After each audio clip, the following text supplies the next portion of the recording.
I watched my brother's face go white as 23 people, my parents, my aunts, my uncles, my cousins holding plates of turkey, opened identical envelopes and read the DNA results proving he got my wife pregnant. It was Christmas Day, 2:47 p.m. Exactly 14 minutes into the meal, my mother had spent 2 days preparing, and I'd planned this moment for exactly 6 months, 3 weeks, and 2 days. If you've got some time and maybe a strong drink, settle in.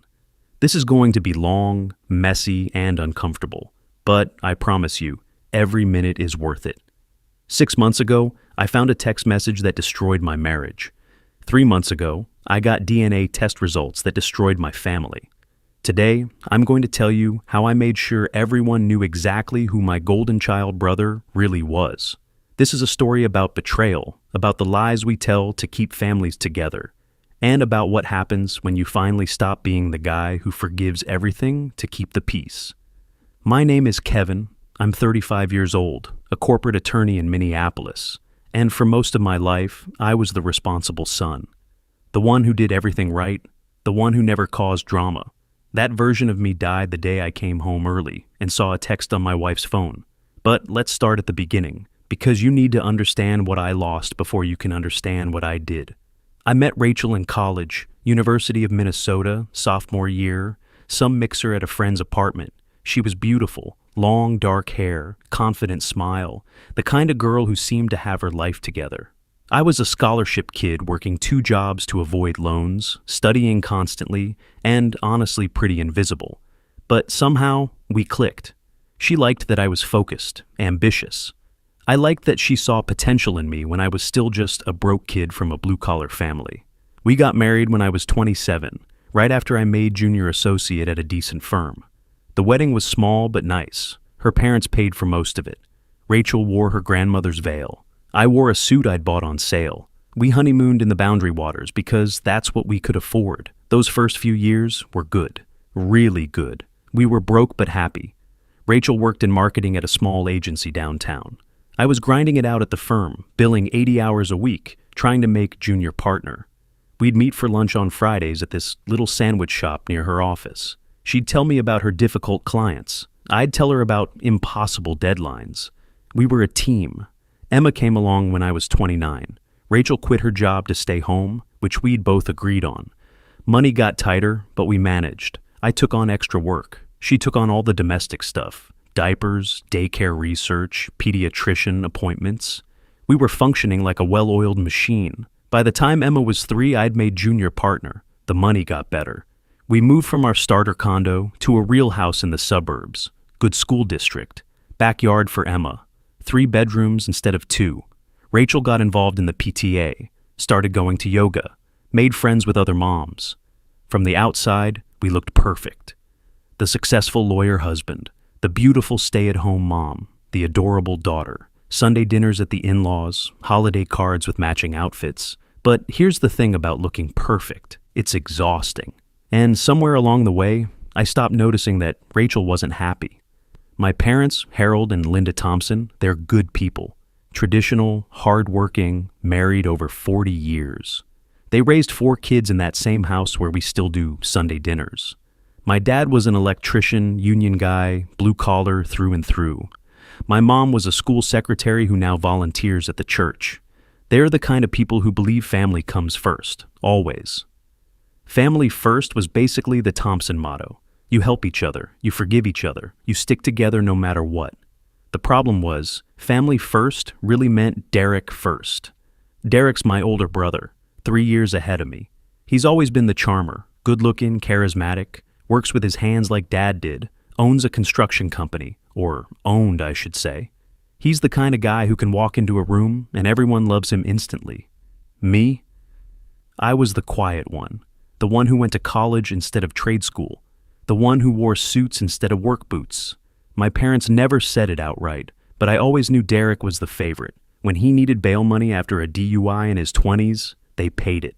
When his first business failed and he needed $50,000, they gave it to him. When he cheated on his wife Melissa and she divorced him, they took his side. She never understood him, my mother would say. Me? I got scholarships for college because my parents had already spent that money on Derek's failed ventures. When I made junior partner at 33, my dad's response was, "That's nice. When are you giving us another grandkid?" When I bought Rachel the house she wanted, my mother said, "Derek's new place has a bigger yard." I learned early to just accept it. Derek was the golden child. I was the responsible one who didn't need the attention. I told myself it didn't matter, that I was above caring about that kind of thing. I should have known better. 2 years ago, Derek's marriage imploded. Melissa filed for divorce after she found out he'd been sleeping with a client's wife. My parents blamed Melissa for not fighting for the marriage. Derek moved into a rental house about 10 minutes from us, and suddenly, he was at every Sunday dinner again, playing the wounded divorcee, and everyone felt sorry for him. Rachel and I tried to be supportive. We had him over for dinner. We lent him money, $15,000 for new equipment for his business, which he never paid back. Rachel said it was the right thing to do. "He's family," she told me. Yeah, family first. About 9 months ago, Rachel decided she wanted our kitchen remodeled. Marble countertops, new appliances, the works. I was hesitant. It was going to cost 40 grand, but I wanted her to be happy. She'd been complaining lately that I worked too much, that I was never home. The remodel felt like a peace offering. "Why don't we hire Derek?" she suggested. "Family discount, and he really needs the work." It made sense. Help my brother, make my wife happy, save some money. Win, win, win. The project was supposed to take 6 weeks. It took 4 months. Derek was at our house 3 or 4 days a week, sometimes when I was traveling for work. Emma was in school, Rachel was home. I'd come back from Chicago on Friday nights, exhausted, and the kitchen would look barely different from the week before. "These things take time," Derek would say, clapping me on the shoulder. "I'm making sure it's perfect for you guys." Rachel seemed happier during those months, less critical of my hours, more affectionate even. She started going to therapy, which she said was helping her work through some anxiety about our marriage. She wouldn't let me come to the sessions. I need this space for myself, but I respected that. I thought we were in a good place. Looking back now, the signs were everywhere. I just didn't want to see them. Late July, Rachel announced she was pregnant at Sunday dinner. The whole family was there. Parents, siblings, aunts, uncles, the works. She stood up, beaming, and said, "Kevin and I have some news. We're having another baby." The room erupted. My mother cried. Emma jumped up and down, asking if she'd get a sister. Derek hugged Rachel and said, "Congratulations, that's amazing." I was thrilled. We'd talked about having another kid, and the timing seemed perfect. Emma was starting first grade. The kitchen was finally finished, and I'd just made junior partner. Everything was falling into place. That was the last Sunday I thought I had a real family. Over the next few months, things got weird. I was traveling more, 2 or 3 days a week to Chicago for depositions. Rachel was distant. She blamed it on pregnancy hormones. She was on her phone constantly, but when I'd ask who she was texting, she'd say it was her mom or her sister. Derek was still around a lot, supposedly finishing touches on the kitchen, helping with yard work. I'd come home early sometimes, and Emma would mention, "Uncle Derek was here for breakfast." When I asked Derek about it, he'd say, "Yeah, dropped off some tools. Rachel made eggs. No big deal." It should have been a big deal, but I told myself I was being paranoid, jealous, insecure. The voice in my head screamed that something was wrong. I ignored it. I spent 8 years ignoring red flags to keep everyone happy. But ignorance is only bliss until the day you can't unsee the truth anymore. And my day was coming fast. It was early June, a Tuesday morning. I was supposed to be at the office at 8 for a client meeting, but I forgot my phone and had to turn back. I got home around 7:30. Rachel was in the shower. Her phone was on the kitchen counter, face up. The notification lit up the screen. "Derek, last night was incredible. I can't wait to meet our baby in December." I stood there for maybe 30 seconds. The shower was still running. My hands were shaking so hard I could barely hold my own phone steady while I took a photo of her screen. Then I left, drove to the office, locked myself in a bathroom stall, and threw up. For the rest of that day, I couldn't focus on anything. I kept pulling up the photo on my phone, reading it over and over.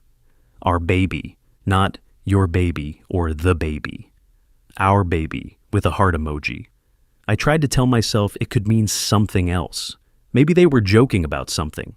Maybe it was about helping with baby stuff. But I'm a lawyer. I read contracts for a living. Words matter. and those words were crystal fucking clear. Rachel was 6 months pregnant. That meant conception happened in late December or early January. I was in Chicago for depositions from December 27th through January 4th, a full week. But we'd spent Christmas Day at Derek's new house. Dinner, presents, Emma playing with toys. Rachel and Derek cooking together in his kitchen while I helped Emma build a Lego set in the living room. They fucked in his house while my daughter played downstairs. That realization hit me like a truck, and I actually had to pull over on my drive home that night because I thought I was going to crash. But here's the thing. I'm an attorney, and attorneys don't show their hand early. I didn't confront Rachel. I didn't punch Derek. I went home, kissed my pregnant wife, tucked Emma into bed, and started gathering evidence. The next day, I contacted an old law school buddy who does private investigation work, gave him the basics. I think my wife is cheating. I need proof. He didn't ask questions, just said, "I'll call you in a week." I installed a GPS tracker on Rachel's car while she was at prenatal yoga. Checked our phone records. We were on a shared plan. There were hundreds of calls and texts to Derek over the past year. Many had been deleted from her visible history, but the phone company records don't lie. I found Rachel's secret Instagram account, the one she thought was private. Photos of her and Derek together, cropped carefully so you couldn't see faces, but I recognized his watch, his hands, her ring. I checked Venmo. Derek had been sending Rachel money, $200 to $500 every month for the past 8 months. For what? The kitchen remodel was paid in full. What the hell was he paying her for? 10 days after I found the text, my PI delivered his report. Photos of Rachel's car parked at Derek's house every Tuesday and Thursday, from 10 in the morning until 3 in the afternoon. Footage of her going inside, blinds being drawn. No footage of what happened inside, thank God, because I don't think I could have handled seeing that. The pattern's been consistent for 14 months, he told me, sliding the folder across the coffee shop table. I'm sorry, man. The evidence is ironclad. 14 months. They'd started during the kitchen remodel and just kept going, every week, while I worked 60-hour weeks to pay for that house, that life, that fucking marble countertop. I drove home in a fog. That night, I slept on the couch. Rachel asked if I was okay. I said I had a headache. She believed me. 2 weeks later, I got the results from the DNA test I'd done on Emma. I'd ordered a home kit, swabbed her cheek while Rachel was out grocery shopping, sent it in with my sample. 99.99% probability I was her biological father. I broke down in my office when I read that. Actually sobbed at my desk for the first time since I was a kid. Emma was mine. Thank God, Emma was mine. But that meant Rachel and Derek had been doing this while Emma was in the house, while I was playing dad to a daughter I loved more than anything in the world. But the baby Rachel was carrying? That I needed to know for sure. I researched prenatal paternity testing. You can test a fetus's DNA through the mother's blood as early as 7 weeks. Rachel was past that. But I needed her consent, or a legal order. So, I lied. "Hey," I said to her one night over dinner, "my firm's insurance is asking for paternity confirmation for policy reasons. It's stupid, I know, but they need documentation." She hesitated. For just a second, I saw panic in her eyes. But then she smiled. "That's ridiculous, but okay, I guess. I have nothing to hide." Yeah, nothing to hide. The test was scheduled. I requested the results be sent to my office only. 2 weeks of waiting. 2 weeks of going through the motions. Kissing her goodbye in the morning, making small talk at Sunday dinner, shaking Derek's hand and pretending everything was fine. Every cell in my body wanted to kill him. Instead, I smiled and passed the potatoes. The results came back on a Thursday. I opened the email in my car, parked outside the office. 0% probability Kevin Thompson is the biological father. And then, because I'd submitted Derek's DNA, I'd borrowed his toothbrush from my parents' bathroom during a Sunday dinner. The comparison results came through a week later. 99.97% probability Derek Thompson is the biological father. I sat in that car outside my office and I laughed. Not a happy laugh. A broken, hysterical laugh that turned into crying, then laughing again. I had everything I needed. Documented proof, DNA evidence, a timeline, witness testimonies from the PI, deleted messages recovered. I could have confronted them then, filed for divorce quietly, moved on, been the bigger person everyone always told me to be. But I'd spent 35 years being the bigger person while Derek got everything handed to him, while my parents made excuses for him, while everyone told me to just forgive and forget because that's what family does. Not this fucking time. This time, I was going to make sure everyone knew exactly who Derek really was, and I was going to do it at the moment when it would hurt the most. I started planning 3 phases. Phase 1, legal and financial protection. I met with the most ruthless divorce attorney in the Twin Cities, showed her everything. With this evidence, she said, you'll get primary custody of Emma easily. Minnesota's a fault state. Adultery affects alimony. She'll get nothing. I filed preliminary paperwork ready to submit the day after Christmas. I moved our joint savings, $47,000, into a trust for Emma. I stopped making payments on the loans Derek still owed me. When my parents asked why, I said I had cash flow issues. Phase 2, the reveal. Christmas dinner at my parents' house. Every year, same tradition. 20-plus people, the whole extended family. I confirmed attendance. 23 people total.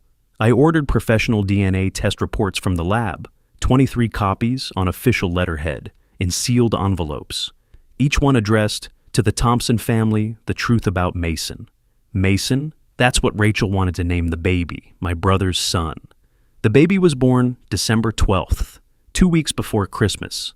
Rachel had an easy delivery. Derek was at the hospital as supportive brother, and I watched him hold Mason before I did. I held that baby boy and felt nothing. Some people might call that cold. I called it clarity. Phase 3, professional consequences. I did some digging into Derek's business. Turns out it was shadier than I thought. Unpaid contractors, code violations on recent jobs. He'd even listed me as legal counsel on his business filings without my permission, which is an ethics violation. I contacted the city inspectors. Anonymous tip about code violations. I reached out to Derek's biggest clients through the PI. Just wanted to make sure you're aware of some pending violations. Wouldn't want any liability issues. By mid-December, Derek was starting to sweat. His biggest contracts were being reviewed. Inspectors were showing up. He asked my parents for money. They had already given him so much over the years that they were tapped out. Everything was falling into place. December 24th, Christmas Eve. I dropped Emma off at my colleague Sarah's house for a sleepover. Sarah was one of the few people who knew what was happening. She's a fellow attorney at my firm, divorced herself, and she'd been suspicious about Rachel for months. You sure about this? She asked me at her door. I've never been more sure of anything, I told her. I loaded the envelopes into my briefcase that night, rehearsed my lines, predicted reactions. I knew Derek would deny it, then rage. I knew Rachel would cry and play victim. I knew my parents would try to defend him at first. I didn't care. I slept better that night than I had in months. Christmas morning, I woke up at 6. Zero anxiety, just cold certainty. Rachel was downstairs with 2-week-old Mason, taking photos. This is Mason's first Christmas, she said, smiling. I smiled back. Let me take a picture of you too. I still have that photo, the last family photo. We drove to my parents' house at 1:30. Dinner was at 2. Everyone was already there. The house smelled like turkey and stuffing. My aunts and uncles were in the living room. My younger sisters, Sarah and Michelle, were in the kitchen helping Mom. Emma ran off to play with her cousins. Derek was in the living room, holding Mason, showing him off to relatives. Look how strong his grip is, he was saying, laughing. I stood in the doorway with my briefcase and thought, showtime. Dinner started at 2 p.m. sharp. Thompson family tradition. Everyone gathered around the long table in the dining room, 23 people. My mother said grace. Lord, we're so thankful for this family, for Kevin and Rachel's beautiful growing family, for all the blessings you've given us. I held Rachel's hand during grace. Derek, sitting across from me, was holding Mason. Everyone said, Amen. We started eating. Turkey, stuffing, mashed potatoes, the usual chaos. Kids talking, adults laughing, someone's phone going off. At 2:12 p.m., Derek stood up with his wine glass. Hey everyone, I want to make a toast. The room quieted down. I just want to say, to Kevin and Rachel, and to Mason. He raised his glass. Kevin, you're a great father, and Rachel, you're an amazing mother. I'm so lucky to have a brother like you. People started raising their glasses. I stood up. Actually, Derek, while everyone's here, I have something too. Rachel's face went pale. Derek looked confused. What's this? Handmade Christmas cards? He said, trying to laugh. I opened my briefcase and pulled out 23 envelopes, each one labeled with a name. Something like that, I said calmly. Everyone gets one. I walked around the table, placing an envelope at each person's seat. My parents, my sisters, my aunts and uncles, Rachel, Derek, my teenage cousins. Kevin, what are you doing? Rachel whispered. Just open them, I said, all of you, at the same time. There were a few seconds of confused silence. Then people started opening the envelopes, pulling out the papers, professional lab reports with pie charts and percentages and official stamps. I watched the realization spread across the room like a wave. My Aunt Patricia opened hers first. She's a nurse. She understood immediately. Her hand went to her mouth. Then my cousin Jake, who's pre-med. His eyes went wide. My sister Sarah read it, looked at me, then at Derek, then back at the paper. Oh my God, she whispered. My younger sister Michelle was slower to process it. She read it twice, then looked at Derek, then at Rachel holding Mason, then at me. The color drained from her face. Derek's hands were shaking as he read. I watched the paper trembling. His tan face went ghost white in an instant. The lab report slipped from his fingers and fell onto his plate, landing in the mashed potatoes. Rachel was already crying before she even finished reading. The paper fell from her hands. Kevin, no, please, not like this. My father was still staring at his copy, reading it over and over. His lips were moving silently. My mother had her hand over her mouth, tears already streaming down her face. Uncle Mike, my dad's brother, was the first to speak to the whole table. Is this real? Lab certified, I said, my voice steady and calm. Minnesota Genetics Laboratory, 3 independent tests, all match. Derek Thompson is the biological father of Mason Thompson. I am not. The explosion was immediate. Derek slammed his fist on the table, making the dishes jump. This is bullshit. These are fake. You forged these. You can call the lab yourself, I said, still calm. The case number's on page 2. They'll confirm everything. You're lying, Derek shouted, standing up so fast his chair tipped backward and crashed to the floor. You're doing this because you're jealous. Because Mom and Dad? Because what? I cut him off. Because they always favored you? Yeah, Derek. That's exactly why I fabricated DNA evidence. Makes total sense. Rachel was sobbing into her hands now, mascara running in black streams down her face. Kevin, I can explain. I never meant. Explain what? I turned to her. Explain the 14 months. Explain the text I saw that said, our baby. Explain the Tuesdays and Thursdays when you told me you had yoga, but you were actually at Derek's house.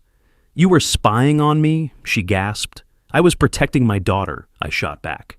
I hired a private investigator after I found your texts. He took photos of your car at Derek's house, every Tuesday and Thursday, 10 a.m. to 3 p.m., like clockwork. Oh God, my mother moaned. Oh God, this can't be happening. Sarah, my younger sister, pushed back from the table and stood up, staring at Derek with pure disgust. Derek, how could you? That's your brother. That's Kevin's wife. Derek pointed at me, his fingers shaking. She came on to me. What was I supposed to do? I laughed. It came out harsh and bitter. Say no. Tell me. Not fuck your brother's wife. Those were all options, Derek. You were never home, he shouted, his voice cracking. She was lonely. She needed someone. So you got her pregnant? I shot back. Real helpful, Derek. Real brotherly of you. Did family first include knocking up your brother's wife? Rachel tried to speak through her sobs. Kevin, I love you. I made a mistake. We can fix this. No, I said coldly. You don't love me? You loved the house I bought, the lifestyle I provided, the credit cards I paid off. You loved Derek's attention when I was traveling 3 days a week to Chicago so you could have your marble countertops. Uncle Mike stood up. Kevin, maybe we should... Should what? I cut him off. Take this somewhere private, sweep it under the rug, pretend it didn't happen. That's what this family does, isn't it? We pretend Derek's problems don't exist. My father finally found his voice, standing up slowly. Kevin, this is inappropriate. What's inappropriate, Dad? I turned to face him directly. Exposing the truth or enabling Derek's behavior for 35 years? You're airing our private, he started. There's nothing private about this anymore, I said. Derek and Rachel made sure of that when they decided to fuck in the house I paid for, when they decided to create a child, when they decided to lie to everyone at this table for over a year. My mother was crying openly now, mascara streaming down her face. He's still your brother. We're still family. Really? I said, my voice going quiet and dangerous. He's my brother? Is that what brothers do, Mom? Because I must have missed that lesson growing up. Kevin, my mother pleaded, families forgive. We work through things. Family forgives, I repeated. There it is, the Thompson family motto. Family forgives. That's what you said when Derek cheated on Melissa and destroyed his marriage. That's what you said when he stole $50,000 from his business partner. That's what you said when he borrowed 15 grand from me and never paid it back. I looked around the table. Everyone was frozen. Some were crying. Some looked angry. Some just looked shocked and sick. I'm done forgiving, I said. You all taught me that family comes first, that you stick together no matter what. But you know what? That only seems to apply when we're protecting Derek. When I need something, when I achieve something, crickets. But Derek fucks up for the 1,000th time, and it's all family forgives. Give him another chance. He's going through a hard time. My father's face was red now. That's not fair, isn't it? I challenged. You paid for Derek's college. I got scholarships. Derek's failed business? You invested over $150,000 over the years. When I made junior partner, the youngest in my firm's history, you said, that's nice, and asked when you'd get another grandkid. When Derek opened his construction company, you threw him a party. We were trying to help him, my mother said weakly. You were enabling him, I corrected. There's a difference. And now he's stolen my wife, fathered a child with her, lied to my face for 14 months. And you? I looked at my parents. You're going to defend him again, aren't you? There was a long silence. My father and mother looked at each other. Some unspoken communication passed between them. He made a mistake, my father said finally, and there it was. Right, I said quietly. He made a mistake. That's what we're calling it. I picked up my briefcase from where I'd set it on the floor. Rachel, divorce papers will be filed tomorrow. My lawyer will contact yours. I turned to Derek. Enjoy fatherhood. You'll be doing it broke. I've already notified your clients about the code violations. Then I looked at my parents. Merry Christmas. You've got your golden child and his bastard son. I hope he was worth it. I walked out. Behind me, I could hear Rachel sobbing, Derek yelling, my mother screaming, Kevin, come back! I got in my car, drove straight to Sarah's house, picked up Emma, and held her for an hour while she slept on my shoulder. She was the only part of that family I wanted to keep. Everything else could burn. The fallout was immediate and brutal. Christmas night, my phone had 47 missed calls. Parents, Rachel, Derek, siblings, cousins. Text messages piled up. My mother. Please come back. We need to talk about this. My father. You owe your brother an apology. Rachel. Please, Kevin. I'm begging you. Derek. You're going to regret this. I blocked Rachel and Derek, ignored my parents. Put my phone on silent and sat on Sarah's couch while Emma slept upstairs. Sarah brought me a beer. How do you feel? Empty, I said honestly. I thought I'd feel victorious or satisfied. I just feel empty. That's normal, she said. You just burned down your entire family in one afternoon. They burned it down first, I said. I just made sure everyone could see the ashes. Emma asked the next morning why we didn't stay at Grandma's for Christmas dinner. Did something bad happen? Adult stuff, sweetie, I told her, hugging her close. Nothing for you to worry about. We'll talk when you're older. She seemed satisfied with that. Kids are resilient that way. I slept through the night for the first time in 6 months. No nightmares, no anxiety, just deep, dreamless sleep. By December 26th, social media had erupted. I didn't post anything. I didn't need to. My cousins were already sharing the story. Some supported me. Some said I should have handled it privately. The comment sections turned into war zones. Rachel's family found out through the grapevine within hours. Her mother called me at 6 in the morning, screaming, "How could you humiliate her like that? in front of everyone, on Christmas? How could she fuck my brother for 14 months? I replied calmly. On Tuesdays and Thursdays, in the house I paid for? She sputtered. You're cruel. You're vindictive. I'm honest, I said. There's a difference. I hung up. She called back 6 times. I blocked her number. Derek's ex-wife Melissa texted me that afternoon. We hadn't spoken in 2 years. Heard what happened. Just wanted to say, good. He did the same to me. Denied it for months. Gaslighted me. Made me think I was crazy. You did the right thing. That message meant more to me than she probably knew. My Facebook feed exploded. Cousins taking sides. Aunts and uncles posting vague status updates about airing dirty laundry and forgiving family. My sister Sarah posted simply, "Sometimes the truth hurts. That doesn't make it wrong." Rachel deleted all her social media within 48 hours. Facebook, Instagram, everything. Just gone. Derek posted and then deleted within an hour. There are 2 sides to every story. Don't believe everything you read. I posted nothing. The DNA results spoke for themselves.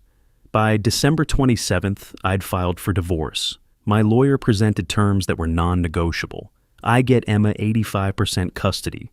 Rachel gets supervised visitation twice a month. No alimony because Minnesota's a fault state and adultery counts against her. Rachel's lawyer tried to push back. Perhaps we could discuss mediation, work out something more amicable. My lawyer's response was ice cold. We have 14 months of documented evidence, text messages, private investigator photos, GPS tracking data, phone records, and DNA tests from 3 independent labs. Your client can accept these terms, or we go to trial, and all of this becomes public record, her choice. Rachel signed within 48 hours. No trial, no mediation. Just her signature on the dotted line, giving me my daughter and her freedom from the marriage she'd destroyed. I felt nothing when my lawyer called to tell me. Just nothing. Derek's business collapsed in the first 2 weeks of January like a house of cards in a hurricane. The city hit him with $45,000 in fines for code violations on 3 different properties. His biggest client, a property management company that had accounted for 40% of his revenue, canceled their contract. 2 more followed within days. His employees quit. Turns out he'd been late on payroll for 3 months, juggling payments, robbing Peter to pay Paul. They filed wage claims with the state. Derek tried to get a loan from my parents. My mother called me in tears. He needs $60,000 or he'll lose everything. Then he loses everything, I said. Kevin, please. You've given him over $150,000 over the years, I said. How much more are you willing to lose? She didn't have an answer for that. Thompson & Sons construction officially closed on January 15th. Derek moved back in with my parents at 38 years old, sleeping in his childhood bedroom. The family schism was total and irreversible. My parents initially tried to defend Derek, which told me everything I needed to know. My dad called me 3 days after Christmas. You destroyed Christmas, he said. Your mother is devastated. She can't stop crying. Derek destroyed our family, I corrected. I just made sure everyone knew about it. He made a mistake. Stop, I said. Don't call it a mistake. Mistakes are accidents. This was 14 months of deliberate betrayal. He made a choice. Every single Tuesday and Thursday for over a year. My younger sisters split down the middle. Sarah, who's 34 and divorced herself, fully supported me. She called Derek a narcissistic piece of shit at the next family gathering she attended and then walked out. She stopped going to Sunday dinners entirely. I'm not sitting at the same table as him, she told me. Not after what he did to you. Michelle, the youngest at 30, tried to stay neutral at first. I love you both, she said when I asked where she stood. But over time, she leaned toward my side. She'd text me privately. I can't believe Mom and Dad are defending him. It's insane. Extended family divided about 70-30 in my favor. My dad's brothers thought what Derek did was unforgivable. My mother's sisters tried to stay neutral, but privately told me they understood why I'd done what I'd done. Sunday dinners continued without me. My mother tried to maintain the tradition, but attendance dropped by half. People made excuses. Too busy. Not feeling well. Prior commitment. The truth was, nobody wanted to sit at that table anymore. The illusion was shattered. Derek had always been the golden child, but now everyone could see what that had cost. Then, on Valentine's Day, Rachel called me from a blocked number. "I can't do this anymore," she said. Her voice sounded hollow. "Can't do what?" I asked. "I'm alone. My parents are disappointed in me. My friends won't talk to me. Derek doesn't want anything to do with Mason. He told me Mason was a mistake. He offered child support and then disappeared. I have no one." I felt a brief flicker of something. Not quite guilt, but close. Then I remembered 14 months of lies. "Get therapy," I said. "Be a good mom to Mason. That's all I can tell you." "I was hospitalized last week," she said. "Panic attack. I thought I was dying. Are you happy?" "I'm not happy," I said honestly, "but I'm free." She was quiet for a long moment. "Did you ever love me, or was I just convenient?" "I loved who I thought you were," I told her. "I don't know if that person ever existed." She hung up. I sat there for a while, staring at my phone. Part of me wondered if I'd gone too far, if exposing them in front of 23 people at Christmas was too cruel. Then I remembered the text. Our baby. 14 months, the lies, the gaslighting, no. They chose this. In March, Derek hit rock bottom, got a DUI, spent a night in jail. My mother called me. "Your brother needs help. He's talking about dark things." "Then get him help," I said. "I'm not his keeper." "You're still his brother?" "No," I said. "I'm a man he betrayed. That's all I am." I hung up. Derek entered court-ordered AA after that. In April, my dad had a minor heart attack, stress-related. He spent 3 days in the hospital. My mom called me crying. "Your father almost died. Don't you care?" I visited him once. He looked small in that hospital bed, tired. "I'm sorry," he said quietly. We enabled him. We always have." My mom was crying. "We just wanted to believe he could change." "He won't change," I told them. "He never has. And you choosing him cost you me." "Can we fix this?" my dad asked. "I don't know," I said honestly. "Maybe someday, but not today." I left, made no promises. Through all of this, Emma was my anchor. She adjusted surprisingly well. She asked about Mommy, and I told her an age-appropriate version. Mommy made choices that hurt our family, but she still loves you, and you'll still see her. Emma saw Rachel twice a month for supervised visits, 4 hours each. Rachel tried to be a good mom during those visits, brought toys, but Emma was distant. One night, Emma told me, "I like living with you better, Daddy. It's quieter." I was in therapy twice a week by then, learning how to process rage without letting it poison me, learning how to protect Emma from my pain. My therapist asked me one day, "Do you regret it? The Christmas reveal?" "No," I said. "I regret trusting them. The revenge that I do again. Even though it caused so much pain." "They caused the pain," I said. "I just made sure everyone could see it." But I admitted, seeing Rachel's breakdown, Derek's collapse, my parents' pain, it was complicated. I'd wanted them to hurt. They did. But it didn't fix anything inside me. "That's normal," my therapist said. "Revenge is cathartic, not healing. Healing comes next." By summer, 6 months after Christmas, I was focusing on rebuilding. Emma and I did father-daughter trips, ice cream on Thursdays. I reduced my hours at work to 45 a week instead of 70. I made time for hobbies, running, cooking with Emma. And then there was Sarah, my colleague, the one who'd hosted Emma that Christmas night. We'd been friendly for years, but after everything, she checked in regularly. Coffee turned into lunch, turned into, "Let's take the kids to the zoo." Sarah's daughter Lily was 7, a year older than Emma. The girls became fast friends. Our first real date was in October, 15 months after I'd found that text. We went to dinner, had an honest conversation about baggage. "I'm not looking to fix you," she told me. "I like you broken and rebuilding." "I'm not ready for serious yet," I admitted. "Good," she said. "Neither am I." We took it slow. Really slow, but it felt right in a way nothing had felt right in a long time. In October, Derek showed up at my office, 10 months sober, working a warehouse job. He looked different, humbler, tired. "I'm doing the steps," he said. "Step 9, making amends." I waited. "I'm sorry," he said. "I was selfish, narcissistic, jealous of your success." I wanted what you had, so I just took it. You destroyed my marriage, I said, traumatized my daughter, lied to everyone.